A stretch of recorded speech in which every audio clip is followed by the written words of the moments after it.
আগে কিছু বললেন না, এখন বলছেন, আমাদের বলার সুযোগ কোথায়?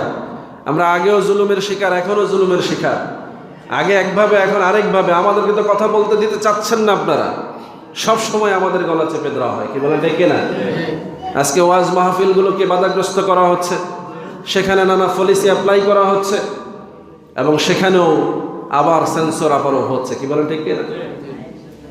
ভিন্ন কৌশলে, ভিন্নভাবে বাধাগ্রস্ত তো হচ্ছেই।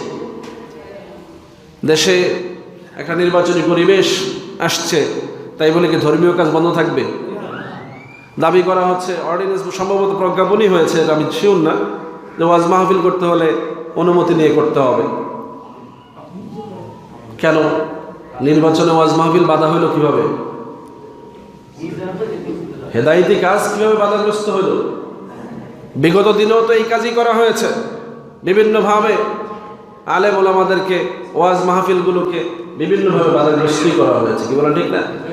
এরপরেও হেকমতে এখনও যেমন আমাদেরকে হেকমত অবলম্বন করতে হয়, তখনও হয়েছে। আমরা যারা দিনী ধর্মীয় খানকা দরবারগুলোর প্রতিনিধিত্ব করি, আমরা এগুলোকে বাঁচিয়ে রেখেছিলাম। আমাদের ঘরে বসেই, আমাদের মাহফিলে বসেই কিছু লোক কথা বলার সুযোগ পেয়েছে। আজকে ওই সকল স্টেজগুলো থেকে আমাদেরকে বাদ দেওয়া হচ্ছে। তো নির্যাতনের শিকার কি আমরা হইলাম না? একটা সময় আমরা যখন আশ্রয় দিয়েছি, তখন আপনারা কথা বলার সুযোগ পেয়েছেন। আজকে যখন আপনারা সুযোগ পেয়েছেন, আমাদের কথা বলা বন্ধ করে দিচ্ছেন। তো আমরা কি বলতে পারি না যে মুসিবত তো আল্লাহর পক্ষ থেকেই আসে? সব সময়ই জমিনে জালেমরা থাকে। আল্লাহ যেন সকল জালিমদের হাত থেকে আমাদেরকে হেফাজত করেন, সকলে বলি আমিন।